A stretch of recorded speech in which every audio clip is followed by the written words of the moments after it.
dan AR. Nah, kalau AR ini sebenarnya sudah orang pakai, tapi orang tidak sadar bahwa mereka memakai AR. Contohnya yang paling real di sosial media. Misalkan teman-teman penonton setianya tentang IT ini main Instagram gitu ya, atau TikTok. Kan kadang suka ada filter ya.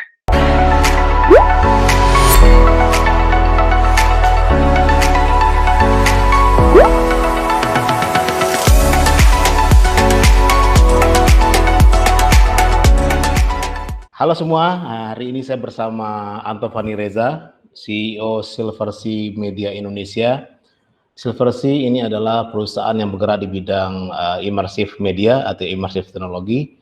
Nah, kita akan bicara banyak. Oke, Mas Reza, bisa dijelasin konsepnya sebetulnya VR, AR ini teknologi apa dan kira-kira seperti apa sih dalam kehidupan sehari-hari kita bersentuhan dengan teknologi ini?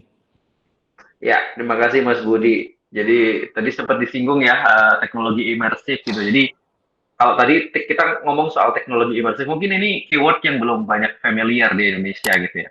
Tapi kalau keyword VR, AR itu udah banyak orang udah mulai memahami. Jadi VR, AR itu adalah jenis teknologi di bawah teknologi imersif. Jadi teknologi imersif itu ada beberapa komponen teknologi.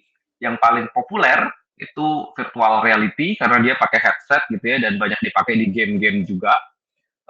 Dan AR. Nah, kalau AR ini sebenarnya sudah orang pakai, tapi orang tidak sadar bahwa mereka memakai AR. Contohnya yang paling real di sosial media. Misalkan teman-teman penonton setianya tentang IT ini main Instagram gitu ya, atau TikTok. Kan kadang suka ada filter ya yang generate apa namanya pop-up quiz atau misalkan ada gerakan tertentu nanti akan ada grafis-grafis yang bergerak. Nah, itu AR sebenarnya, itu part of AR. Jadi augmented reality itu sebenarnya sudah sangat sering dipakai. Mungkin the next social media is VR and AR gitu.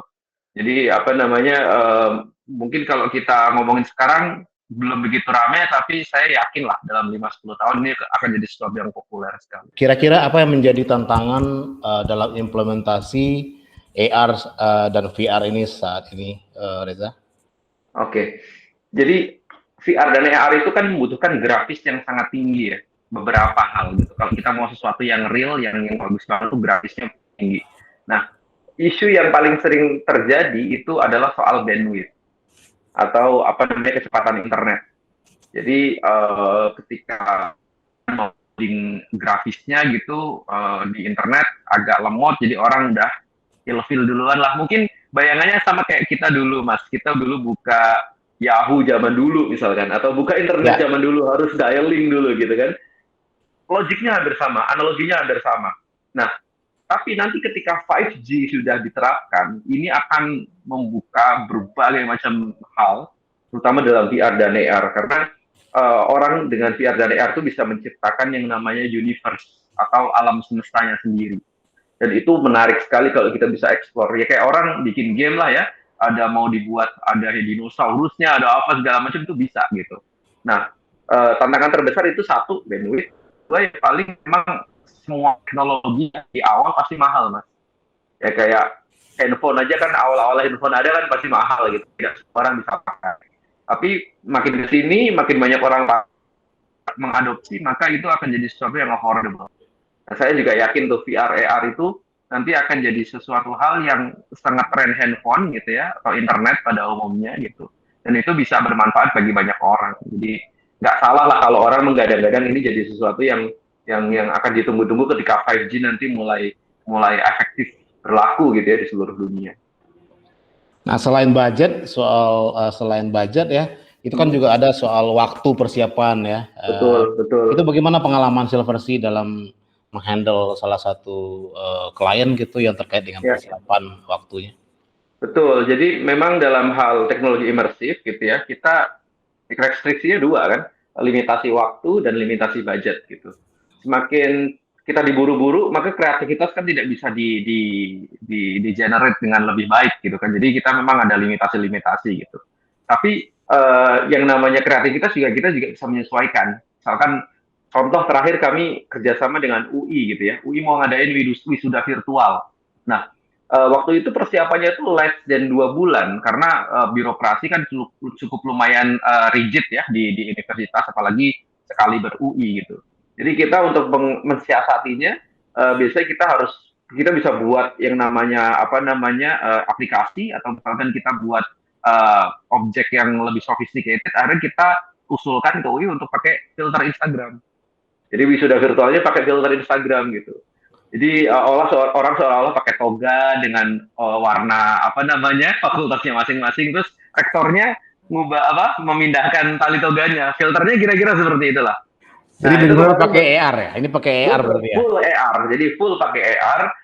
Orang seolah-olah menikmati fase dipindahin tali toganya gitu ya, sama rektor UI, istilahnya gitu lah. Kemarin tuh baru uji coba, itu pun nggak begitu happening karena memang perjalanan itu cepat sekali kan. Waktu itu memang lagi prototyping, sifatnya mungkin harusnya tahun ini atau mungkin tahun depan lebih keren lagi karena waktu persiapannya lebih panjang, sosialisasi juga lebih gencar kan. Kemarin mungkin sosialisasi juga tidak terlalu gencar karena ngejar waktu, kepepet-pepet semua. Tapi menarik karena salah satu universitas terbaik kita juga udah mulai pakai itu di wisudanya gitu ya. Dan saya yakin ITB juga kemarin melakukan hal yang sama.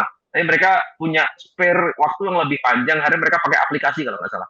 Jadi itu mereka lebih kayak main-main craft gitu. Jadi wisudawannya tuh jadi icon kecil-kecil gitu untuk ikut prosesi wisuda secara kayak main game gitu jadinya. Dari rumah tinggal login aja gitu. Terus wah menarik lah konsepnya, bisa macam-macam.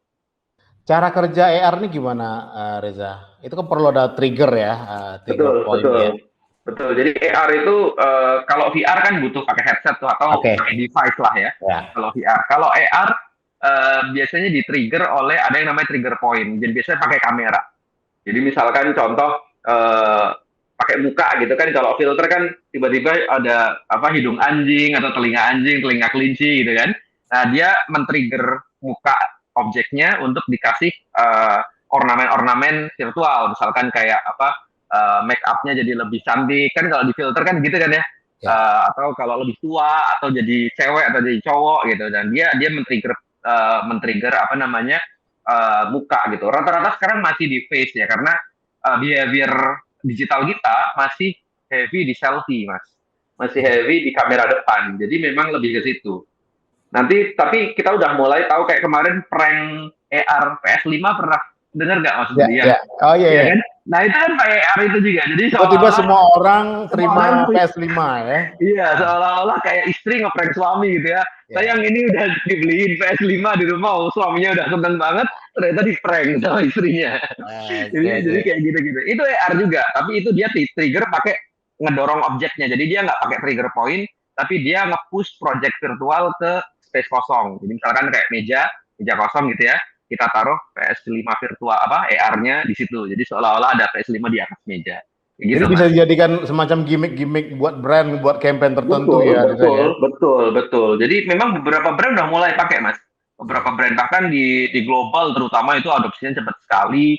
Asia Tenggara beberapa, karena Silversi sendiri kan di Asia Tenggara ya, Mas. Kita HQ-nya kan di Singapura. Kemarin kita sempat doing Coca-Cola di Malaysia. Jadi kita virtualkan Stadion Bukit Jalil gitu ya. Nanti orang suruh nyari Coca-Cola tersembunyi di sudut-sudut Stadion Bukit Jalil gitu. Itu AR semua. Jadi kita collect, terus tadi jadi poin, terus ada kayak gimmicknya lah, kuisnya gitu. Jadi menarik banget sih. Jadi kreativitasnya itu bener-bener tanpa batas lah, kayak orang bikin game gitu. Jadi sebenarnya dibanding VR, AR jauh lebih familiar ya, sudah sangat dekat ya. Betul. Ini kan juga kayak aplikasi, tiba-tiba wajah kita bisa jadi tua, atau kita jadi cowok, jadi cewek gitu ya. Itu tuh pakai AR semua ya, Mas Reza. Betul. Nah, kira-kira ke depan yang kira-kira kalau kita bikin prediksi ya, apa yang dalam waktu jangka menengah sudah bisa dilakukan dan jangka panjang bisa dilakukan ke depan terkait dua immersive teknologi ini? Sebenarnya kita harus mulai yang namanya adopsi, Mas. Jadi tidak ada salahnya. Jadi sebenarnya gini, AR dan VR itu punya satu kesamaan. Apa itu? Mereka bahan dasar dari AR dan VR itu 3D asset.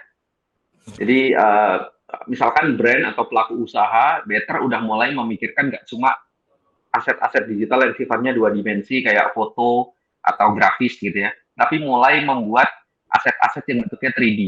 Karena aset itu nanti kita bisa pakai untuk gimmick marketing AR maupun nanti VR ketika industrinya sudah jadi gitu ya.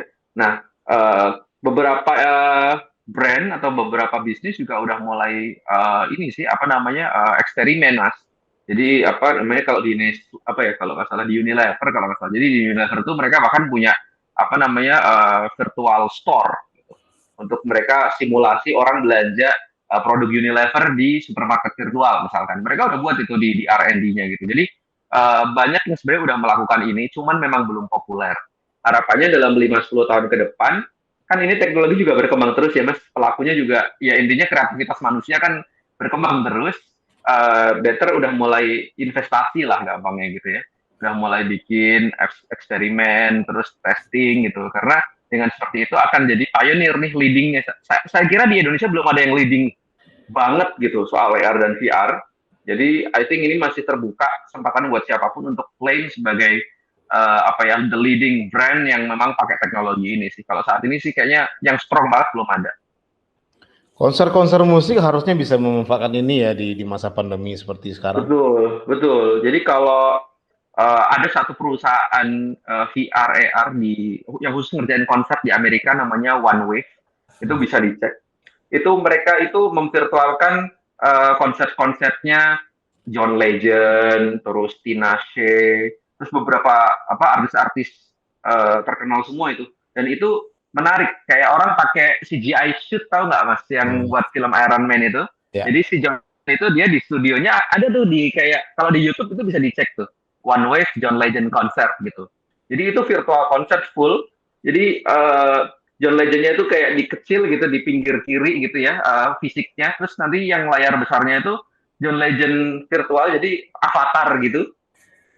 Nah dia gerakannya sama persis dengan si CGI suit-nya. Jadi CGI suit yang kita sering pakai di film animasi misalkan di Hollywood itu bisa diadopsi ke konser. Wah itu menarik banget itu. Dan si penontonnya juga bisa berinteraksi kan sama si John Legend virtual ini. Jadi kalau kita pernah nonton film Ready Player One lah, yang cukup fenomenal itu juga, oh itu kan juga sama tuh. Jadi masa depan itu kayaknya menarik banget kalau kita ngelihat dari sisi virtual reality dan augmented reality ini, mas. Jadi pasti seru lah nanti kalau ketika orang udah pada pakai itu pasti udah futuristik banget, keren banget. Oke, seru banget diskusinya. Kita udah mulai jadi mengerti nih tentang AR VR. Oke Reza, terima kasih diskusinya. Kapan-kapan ngobrol lagi. Ya. Siap. Ditunggu ngobrol selanjutnya Mas Budi. Terima kasih. Oke, bye-bye. Bye-bye. Thank you.